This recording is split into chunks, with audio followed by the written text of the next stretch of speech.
Token கிடைக்கப்பெறாத மற்றும் ration card இல்லாத வெள்ளத்தால் பாதிக்கப்பட்ட குடும்பங்கள் ரேஷன் கடைகளில் அதற்கென உரிய படிவத்தினை பெற்று பூர்த்தி செய்து சமர்ப்பிக்க வேண்டும் என்று தமிழக அரசு வெளியிட்டுள்ள அறிவிப்பில் தெரிவிக்கப்பட்டுள்ளது.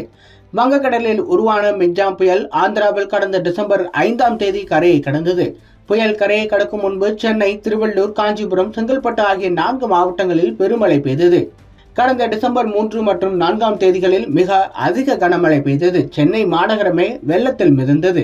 வெள்ளத்தால் பாதிக்கப்பட்ட மக்களுக்கு ரூபாய் 6000 நிவாரண நிதியை வழங்க முதலமைச்சர் மு.க.ஸ்டாலின் அறிவித்தார். இன்று வெள்ள நிவாரண தொகை வழங்கும் திட்டத்தை முதலமைச்சர் மு.க.ஸ்டாலின் தொடங்கி வைக்க உள்ளார். இந்த நிலையில் குடும்ப அட்டை இல்லாதவர்களுக்கும் வெள்ள நிவாரணம் பெற விண்ணப்பிக்கலாம் என்று தமிழக அரசு வெளியிட்டுள்ள அறிக்கையில் தகவல் இடம்பெற்றுள்ளது.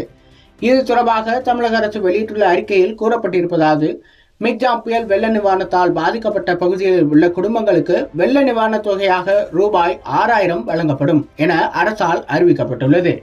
இந்த அறிவிப்பினை தொடர்ந்து பாதிக்கப்பட்ட குடும்பங்களுக்கு நிவாரண தொகை வழங்க ஏதுவாக டோக்கன்கள் வீடு வீடாக சென்று விநியோகிக்கப்பட்டு வருகிறது. டோக்கன்கள் கிடைக்கப்பெற்றவர்கள் அதிலும் குறிப்பிட்ட தேதியிலும் நேரத்திலும் குறிப்பிட்டுள்ள நியாய விலை கடைக்கு சென்று ரூபாய் 6000 பெற்றுக்கொள்ளலாம். டோக்கன்கள் கிடைக்கப்பெறாத மற்றும் குடும்ப அட்டை இல்லாத வெள்ளத்தால் பாதிக்கப்பட்ட குடும்பங்கள் நியாய விலை கடைகளில் அதற்கென உரிய படிவத்தினை பெற்று பூர்த்தி செய்து சமர்ப்பிக்குமாறு கேட்டுக்கொள்ளப்படுகிறார்கள் என்று குறிப்பிடப்பட்டுள்ளது.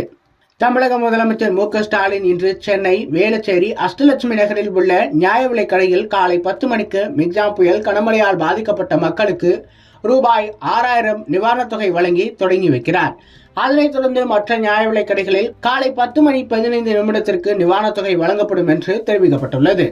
அடுத்து வரும் நாட்களில் நியாய விலை கடைகளில் முற்பகல் 9 மணி முதல் 1 மணி வரையும், பிற்பகல் 2 மணி முதல் 5 மணி வரையுமே நிவாரணத் தொகை படிவம் மற்றும் நிவாரணத் தொகை வழங்கப்படும் என்று தெரிவிக்கப்பட்டுள்ளது. மேற்படி நிவாரணத் தொகை பொதுமக்களுக்கு எவ்வித இடையூறுமின்றி வழங்கிடவும் புகார் எழும் சூழலில் அதனை உடனுக்குடன் சம்பந்தப்பட்ட அலுவலர்களின் கவனத்திற்கு கொண்டு சென்று தீர்வு வழங்கிட வேண்டும் என்றும் அறிவிக்கப்பட்டுள்ளது.